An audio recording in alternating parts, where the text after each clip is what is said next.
দেখো class 11 Leela's friend থেকে আমরা একটা লং কোয়েশ্চেন লিখব বাংলা থেকে ইংলিশে। প্রথমে লং কোয়েশ্চেনটা পড়ে নিচ্ছি। What did Leela's mother do when she found the gold chain in the tamarind pot? দেখো ডিড রয়েছে পাস্ট টেন্সে।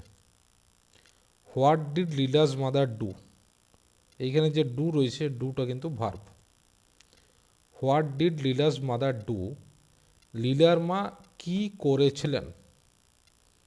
When she found the gold chain in the tamarind pot, যখন তিনি গোল্ড চেন সোনার চেনটা টেমারিন পট তেঁতুল রাখার পাত্রে খুঁজে পেয়েছিলেন। যখন লীলার মা চেনটি তেঁতুল রাখার পাত্রে খুঁজে পেয়েছিলেন তখন তিনি কি করেছিলেন? তার সাথে রয়েছে tag question, how did Leela's father react, কিভাবে লীলার বাবা রিয়েক্ট করেছিল, প্রতিক্রিয়া দিয়েছিল। তাহলে পুরো জিনিসটা সম্পর্কে প্রথমে আমার কিন্তু বাংলায় একটা বিশদ ধারণা দরকার। লীলার মা চেনটা যখন খুঁজে পান তখন কি করলেন? একটা জলের কলের কাছে নিয়ে গেছিলেন, কারণ চেনটার উপরে তেঁতুলের আস্তরণ পড়ে গেছিল। সেই তেঁতুলের আস্তরণটা ধুয়ে ফেলার জন্য নিয়ে যান। দেখো বাংলাটা কি আছে, লীলার মা সোনার চেনটি খুঁজে পেয়েছিলেন তেঁতুল রাখার পাত্রে। লীলার মা সোনার চেনটি খুঁজে পেয়েছিলেন তেঁতুল রাখার পাত্রে। প্রথম টার্গেট হচ্ছে ভার্ব, 1 নম্বর তোমার কাজ ভার্ব। খুঁজে পেয়েছিলেন, খুঁজে পাওয়া, ফাইন্ড, তার পাস্ট টেন্স হচ্ছে ফাউন্ড। তাহলে কে খুঁজে পেয়েছিলেন? লীলার মা, সাবজেক্ট লীলার মা। প্রথমে আগে কিন্তু ভার্ব, লিখতে হলে আগে কিন্তু ভার্ব। খুঁজে পেয়েছিলেন, খুঁজে পাওয়ার ইংরেজি হচ্ছে ফাইন্ড, যেহেতু পাস্ট টেন্সে খুঁজে পেয়েছিলেন তাই ফাউন্ড। এরপর প্রশ্ন করো কে খুঁজে পেয়েছিল? লীলার মা। লীলার মা হচ্ছে সাবজেক্ট। কি খুঁজে পেয়েছিলেন? সোনার চেনটি। কোথায় খুঁজে পেয়েছিলেন? তেঁতুল রাখার পাত্রে, এটা কমপ্লিমেন্ট। তাহলে আমাদের ইংলিশটা লেখার টেকনিক হচ্ছে সাবজেক্ট ভার্ব প্লাস অবজেক্ট। তাহলে লীলার মা সাবজেক্ট, লীলাজ মাদার। তারপরেই কিন্তু আমরা ভার্ব লিখে নিয়েছি। লীলাজ মাদার ফাউন্ড, কি পেয়েছিল? দ্য গোল্ড চেন, সোনার চেনটি। কোথায়? না টেমারিন পট, টেমারিন পটের মধ্যে। তাই আমরা ইন প্রিপোজিশনটা লিখেছি। লীলাজ মাদার, তাহলে উত্তর হলো Leela's mother subject, found verb. কি খুঁজে পেয়েছিলেন? না দ্য গোল্ড চেন। কোথায়? ইন দ্য টেমারিন পট। ওকে, এইভাবে লিখবে। আগে বাংলাতে সুন্দর করে ভাবো, সহজ করে। লীলার মা খুঁজে পেয়েছিলেন, পাস্ট টেন্সে লিখছি। কি খুঁজে পেয়েছিলেন? না দ্য গোল্ড চেন। কোথায়? টেমারিন পটে। সাবজেক্ট ভার্ব অবজেক্ট, তার সাথে কমপ্লিমেন্ট। এরপর তিনি চেনটি জলের কলের কাছে নিয়ে গেছিলেন। এতদূর পর্যন্ত ভালো করে বুঝো। তিনি চেনটি জলের কলের কাছে নিয়ে গেছিলেন। ভার্ব কোনটা? নিয়ে যাওয়া। টেক হচ্ছে ভার্ব, নিয়ে যাওয়া। পাস্ট টেন্সে লিখছি, তাই আমাদের সামনে ভার্ব হচ্ছে কি? টুক। তাহলে 1 নম্বর আমাকে ভার্বটা বুঝতে হবে। কে নিয়ে গেছিল? না তিনি, লীলার মা। কি নিয়ে গেছিলেন? চেনটি। 3 নম্বর অবজেক্ট। কোথায় নিয়ে গেছিলেন? ওই যে কমপ্লিমেন্ট রয়েছে, জলের কলের কাছে। তাহলে আমরা লিখেছি সি, অর্থাৎ লীলার মা। নেওয়ার ইংরেজি টেক, টেকটা টুক হয়ে গেছে। সি টুক, তিনি নিয়ে গেছিলেন। কি নিয়ে গেছিলেন? দ্য চেন, সোনার চেনটি। কোথায়? টু দ্য ট্যাপ, জলের কলের কাছে। এরপর দেখো কি জন্য নিয়ে গেছিলেন, এই যে অংশটা। কেন? না ধুয়ে ফেলতে। ধুয়ে ফেলতে যখনই ভার্বের সাথে তে প্রত্যয় যোগ হবে, খেতে, করতে, পড়তে, তখনই কিন্তু একটা ইনফিনিটিভ চলে আসবে। ইনফিনিটিভ মানে কি টু প্লাস ভার্ব। তো she took the chain to the tap, এই যে টু দিকে, কোনো কিছুর দিকে, তাই preposition to. She took the chain to the tap, কি জন্য? টু ওয়াশ অফ, ইনফিনিটিভ, ধুয়ে ফেলতে। কি ধুবেন? The coating of tamarind, the coating, এই যে আস্তরণ, কোটিং মনে হচ্ছে আস্তরণ, কিসের আস্তরণ? অফ টেমারিন্ড, তেঁতুলের আস্তরণটা কার উপরে? অন দ্য চেন, অন উপরে প্রিপোজিশন, চেনের উপরে তেঁতুলের যে আস্তরণটা পড়ে গেছিল সেইটা ধুয়ে ফেলার জন্য তিনি নিয়ে গেছিলেন চেনটা কোথায়?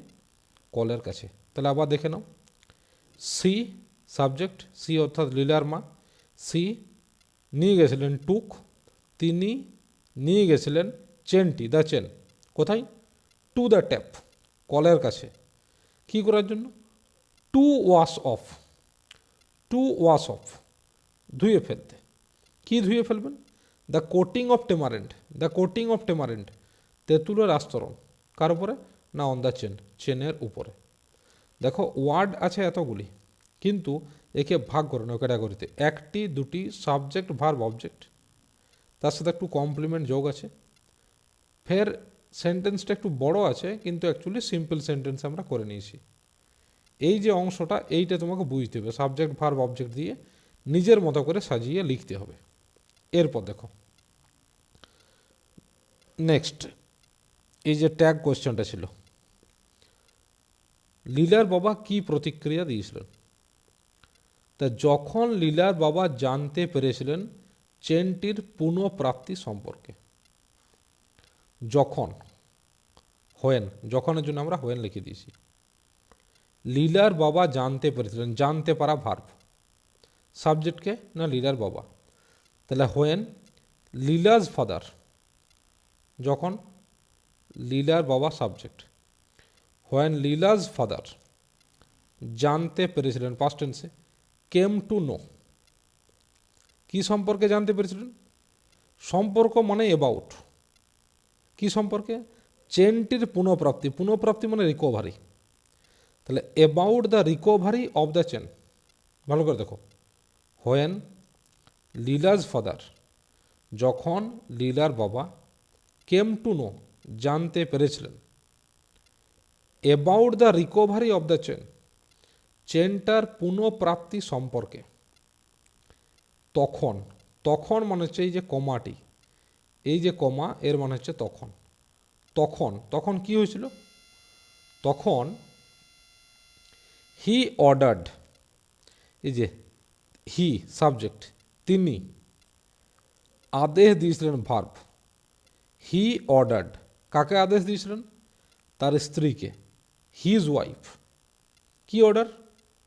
নট টু গিভ, দেবে না, না দিতে। কি না দিতে? দ্য চেন, কাকে? টু লীলা। তাহলে হোয়েন লীলাজ ফাদার, যখন লীলার বাবা সাবজেক্ট, কেম টু নো জানতে পেরেছিলেন ভার্ব, কি সম্পর্কে? About the recovery of the chain চেনটার পুনঃপ্রাপ্তি সম্পর্কে। হি অর্ডার্ড, তিনি আদেশ দিয়েছিলেন, হিজ ওয়াইফ তার স্ত্রীকে, নট টু গিভ না দিতে, দ্য চেন টু লীলা লীলাকে চেনটা না দিতে। এরপর দেখো তিনি কি বলেন, তিনি আর বেশ কিছু কথা বলেন। তিনি বলেছিলেন যে, এই অংশটা কাকে বুঝো? এই যে অংশটা, একে আমরা বলবো সাব অর্ডিনেট ক্লজ, আর এই দিকটাকে প্রিন্সিপাল ক্লজ। দেখো যে, এই যে অংশটা দ্যাট, যে এর ইংরেজি হচ্ছে দ্যাট, যে যার দিকে রাখবে সেই কিন্তু হয়ে যাচ্ছে সাব অর্ডিনেট ক্লজ। যদি এই দিকে রাখো এ সাব অর্ডিনেট, আর যদি যে কে এই দিকে ফেলে দাও এ হয়ে যাবে সাব অর্ডিনেট। তাহলে তিনি বলেছিলেন যে, তিনি বলেছিলেন, হি সাবজেক্ট, টোল্ড বলা, টেল থেকে টোল্ড, তিনি বলেছিলেন, হি টোল্ড দ্যাট সমস্ত সমস্যাগুলি, অল দ্য প্রবলেমস, এটা আবার সাবজেক্ট, হি টোল্ড দ্যাট, দ্যাটের পরে যে আলাদা একটা ভাগে বিভক্ত করছি আমরা, তাহলে হি টোল্ড দ্যাট তিনি বলেছিলেন যে, অল দ্য প্রবলেমস সমস্ত সমস্যাগুলি উত্থান হয়েছিল, সমস্ত সমস্যাগুলির যেহেতু এস রয়েছে, উত্থান হয়েছিল রাইজ থেকে রোজ। কার জন্য? লীলার জন্য। তাহলে বিকজ মানে কারণ, বিকজ অফ লীলা, লীলার জন্য বা ফর লীলা, লীলার জন্য বা লীলার কারণে। সমস্ত সমস্যাগুলোর উত্থান হয়েছে কিসের জন্য? লীলার কারণে। এরপর তিনি সিদ্ধার প্রতি কিন্তু কোনো সহানুভূতি অনুভব করেননি। তা দেখো, তিনি সাবজেক্ট, তাহলে হি, যেহেতু ছেলে মিস্টার শিবশঙ্কর, হি অনুভব করা, ফিল, কিন্তু যেহেতু করেননি, নেগেটিভে আমরা লিখছি, পাস্ট টেন্সে যদি নেগেটিভ যুক্ত শব্দ হয় সবসময় ডিড নট ব্যবহার করা উচিত। তাহলে হি ডিড নট, এই যে অনুভব করা, feel, he did not feel, কি অনুভব করেননি? কোনো সহানুভূতি, এনি সিম্প্যাথি। কার প্রতি? ফর সিদ্ধা, সিদ্ধার প্রতি। He did not feel any sympathy for Siddha, সিদ্ধার প্রতি কিন্তু কোনো সহানুভূতি তিনি অনুভব করেননি। এরপর লাস্ট একদম, তিনি আরও বলেন যে, তিনি আরও বলেন যে, তিনি সাবজেক্ট, হি আরও বলেন, এই যে ভার্ব, আরও হচ্ছে অলসো, তিনি আরও বলেন, হি অলসো সেড দ্যাট, যে, এই যে রয়েছে তার জন্য that, he also said that, তিনি জানাবেন। দেখো, পাস্ট টেন্স থেকে আমরা ফিউচারের দিকে যাচ্ছি। যখন পাস্ট টেন্সে থাকবে এবং ফিউচারের কথা বলবে তখন সব সময় উইলটা উড হয়ে যাবে। দ্যাট হি উড, তিনি বলবেন, হি উড জানাবেন, অ্যাকচুয়ালি হ্যাঁ জানাবেন বা বলবেন। হি উড ইনফর্ম, ইনফর্ম মনে হচ্ছে বলা, এই যে মূল ভার্ব ইনফর্ম, আর এটা আমরা কি নিয়েছি? Helping verb would. পাস্ট টেন্সে লিখছিলাম, পাস্ট টেন্স থেকে আমরা ফিউচারের দিকে যাচ্ছি, তাই উইল না করিয়ে উড করলাম। যদি আমরা প্রেজেন্ট থেকে ফিউচার যেতাম তাহলে উইল হতো, পাস্ট থেকে যদি ফিউচারে যাই তাহলে হয়ে যাচ্ছে উড। তাহলে he also said that he would inform, তিনি জানাবেন, কাকে জানাবেন? দ্য পুলিশ ইন্সপেক্টরকে, পুলিশ ইন্সপেক্টরকে, যে, আরও একটা দেখো ক্লজ নিয়ে নিচ্ছি আমরা, দ্যাট, তারা, দে, রাখবে না, উড নট কিপ, রাখবে না, উড নট কিপ, তারা রাখবে না, সিদ্ধার মতো ক্রিমিনাল, এই যে মতো লাইক, এ ক্রিমিনাল লাইক সিদ্ধা, তারা রাখবে না সিদ্ধার মতো ক্রিমিনালকে, কোথায়? ইন দেয়ার হাউস, তাদের বাড়িতে। এই রকম করে নিজেরা পড়ো, ছোট্ট ছোট্ট করে সাজাও। পরবর্তী টাইমে আমি যখন স্টোরিগুলো তোমাদের লেখাবো, কী করে লিখতে হয় শেখাবো, তখন কিন্তু ব্যাপারটা আরও সহজ হয়ে যাবে। জাস্ট টেক্সচুয়াল কোশ্চেন ছিল তো টেক্সট থেকে, তাই একটু হলেও বড় হয়েছে বাংলাটা, কিন্তু এইভাবে লিখতে হবে।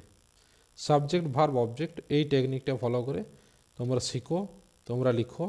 ইংলিশটা তোমাদেরকে শিখতেই হবে অ্যাট এনি কস্ট। নিজেদেরকেও বলো যে আমি ইংলিশ শিখবই। দেখো তোমরা অবশ্যই শিখবে। ঠিক আছে, চেষ্টা করে যাও, প্রথম থেকে দেখে যাও, একদম প্রথম থেকে।